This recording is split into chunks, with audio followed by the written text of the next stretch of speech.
Hello all. स्वागत है आप सभी का हमारे इस यूट्यूब चैनल में। तो आरसीबी वर्सेस पंजाब किंग्स, जी हाँ, बहुत ही thriller match. Last 2 over 24 run और फिर हाजिर है दिनेश कार्तिक। तो आरसीबी ने ये मैच 4 विकेट से जीत लिया है, जी हाँ, और अपना आईपीएल 2024 में खाता खोल दिया है। लेकिन ये मैच का हाईलाइट रहा मैच के बाद जो प्रेजेंटेशन सेरेमनी रही, उसमें जो विराट कोहली ने हर्षा भोगले के साथ संवाद जो किया, उसके दौरान एक स्टेटमेंट कहा कि मुझे पता है कि जब T20 की बात आती है तो मेरा नाम बस प्रमोशन के लिए जुड़ता है, लेकिन मुझमें अभी बहुत सारी चीजें बाकी हैं। I know I have still got in me, I guess. तो उन्होंने, विराट कोहली ने ये जो स्टेटमेंट दिया, that I know my name is now attach to just promoting the game in different parts of the world when it comes to T20 cricket, but I have still got it, I guess.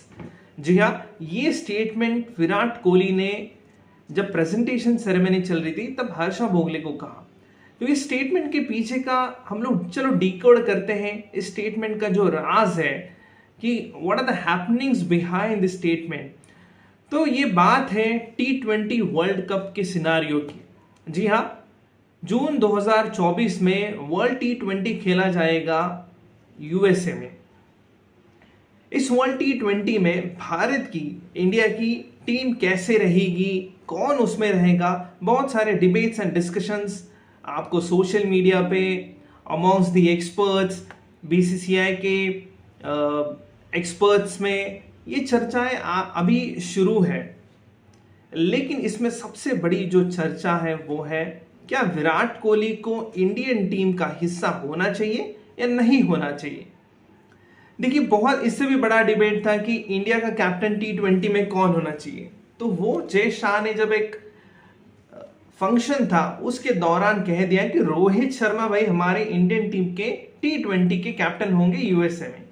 तो ये बात तो पूरी clear है। अभी बात है, क्या विराट कोहली इंडियन टीम में होने चाहिए और क्या उनका T20 का करियर अभी एक खत्म होने के इस पे है। तो आइए बात करते हैं। तो शुरू से शुरू करते हैं कि क्यों इतने जो एक्सपर्ट्स लोग हैं वो इस पे व्यू रखते हैं कि विराट कोहली को नहीं होना चाहिए। देखिए, वो लोग विराट कोहली का अभी भी जो पुराना फॉर्म है, जब वो फॉर्म में नहीं थे, उसको लेके आगे बढ़ते हैं।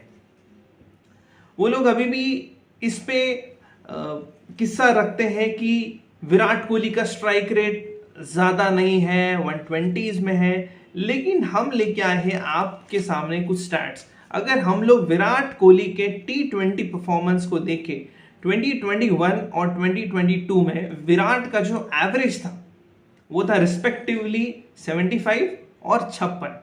तो ये था विराट कोहली का T20 में एवरेज इन इंटरनेशनल क्रिकेट, और उनका जो स्ट्राइक रेट था वो 133 और 135। और हमने देखा कि विराट कोहली ने 2022 में जो वर्ल्ड T20 में इनिंग्स खेले वो लाजवाब थे।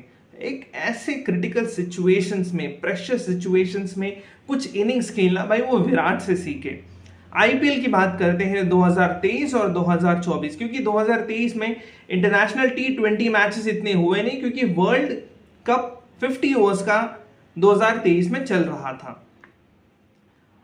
तो 2023 में आईपीएल में उनका जो एवरेज था वो 53 का एवरेज था, और जो स्ट्राइक रेट था वो था 140। तो आप देख सकते हैं कि 2021 से ही उनका जो स्ट्राइक रेट है वो बढ़ता हुआ चले आ रहा है। 2024 की अभी जो 2 मैचेस हुए हैं उसमें 142 का उनका स्ट्राइक रेट है। और 2023 के वर्ल्ड कप की परफॉर्मेंस हम सबको याद है कि वो हाईएस्ट रन स्कोरर थे वर्ल्ड कप में 50 ओवर्स के।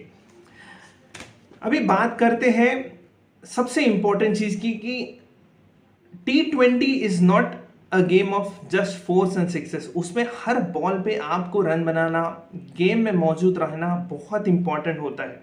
अगर डॉट परसेंटेज की बात करें तो विराट कोहली का, जिन लोगों का स्ट्राइक रेट प्लस एवरेज का जो स्कोर है, उसमें जो डॉट परसेंटेज है वो सबसे कम है।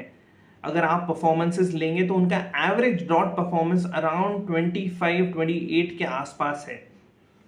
तो ये बहुत इंपॉर्टेंट है T20 में कि ना केवल आप फोकस करो फोर्स और सिक्सेस पे, but running between the wickets, आप कितने बॉल्स पे कितने ज्यादा रन बनाते हो, कैसे हर बॉल पे आप देखते हो कि रन बनाने की कोशिश कर रहे हो। तो डॉट परसेंटेज जो है सबसे कम है विराट कोहली के। तो इन सारी चर्चाओं को कि अगर हम लोग विराट कोहली को देखें कि मान लो विराट कोहली अगर नहीं है तो इंडियन टीम की सिनारियो क्या बनेगा? रोहित शर्मा, यशस्वी जायसवाल, सूर्य कुमार यादव, फिर तिलक वर्मा, फिर आते हैं रिंकू सिंह, पांड्या। तो आपको नहीं लगता कि इसमें एक्सपीरियंस और जो फिनिशर का रोल है, जी हाँ मैं बात कर रहा हूं one of the greatest finisher India has ever produced. T20 ले लो या 50 ओवर्स गेम ले लो, इससे बढ़िया फिनिशर आपको मिलेगा नहीं। जी हाँ, हम लोग बात करते हैं धोनी के बारे में, लेकिन अगर आप परफॉर्मेंसेस देखो T20 में भी, तो Virat Kohli stands amongst the best in T20 finishers. तो मैं कहूंगा कि विराट कोहली ने जो कहा है कि I have still got in me, वो उनके जो परफॉर्मेंस है कल की, जो पंजाब किंग्स के मैच के दौरान आई थी, 77 रन उन्होंने बनाए, उसमें 11 फोर्स, 2 बड़े बड़े सिक्सेस उन्होंने लगाए। और उनकी जो स्ट्राइक रेट हम लोग देख रहे हैं राइट फ्रॉम 2022 से जो इंक्रीज होते आए, ये उनके परफॉर्मेंस में, ये उनका एक जो दावेदारी है वर्ल्ड T20 के लिए, वो बहुत हद तक एक टिक मार्क देता है।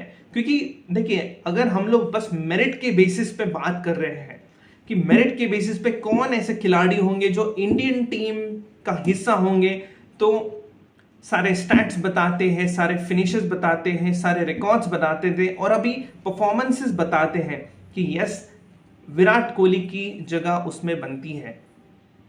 और अगर हम लोग एक ओवरऑल पिक्चर देखें, दैट एक्सपीरियंस, एक लीडर, एक ग्रेटेस्ट फिनिशर, इसके तहत भी विराट कोहली अपना जो दावेदारी है वो जरूर इसमें साबित करते हैं। तो यस, विराट कोहली का जो स्टेटमेंट है कि I have still got in me, तो yes Virat, you have still got in you. तो ये जो डिबेट है सराउंडिंग विराट कोहली का सिलेक्शन इंडियन टीम में वर्ल्ड कप के लिए, ये मुझे लगता है कि ये उस दिन तक चलेगा जब तक इंडिया की टीम अनाउंस नहीं होती है वर्ल्ड कप के लिए, और उस दिन भी चलेगा जब इंडिया की प्लेइंग 11 अनाउंस नहीं होती है ऑन दैट पर्टिकुलर डे। लेकिन हमें देखना पड़ेगा कि बस एग्रेसिव मोड में कोई खिलाड़ी नहीं हो जाता है, और उसके सिलेक्शन क्राइटेरिया के लिए बहुत सारी चीज़ें इंपॉर्टेंट है, जैसे कि एक्सपीरियंस है, जैसे कि उसका फॉर्म है, उसका जो इंटेंट है प्लेइंग का, जो कि मुझे लगता है कि विराट कोहली में अभी के समय ये सारी चीज़ें मौजूद है। और लेट्स होप कि विराट कोहली जो कह रहे हैं आई हैव स्टिल गॉट इट, वो सही में उनके पास है, और वो दिख भी रहा है उनके सारे परफॉर्मेंसेस से IPL में भी। तो लेट्स होप कि ये जो उनके स्टेटमेंट है वो उनके जो क्रिटिक्स है उनको एक अच्छा सा और बड़ा सा आंसर है, and that brings a lock to their lips. तो जुड़े रहिए हमारे साथ, सब्सक्राइब कीजिए, शेयर कीजिए, लाइक कीजिए। तब तक के लिए जय हिंद, जय भारत, थैंक यू।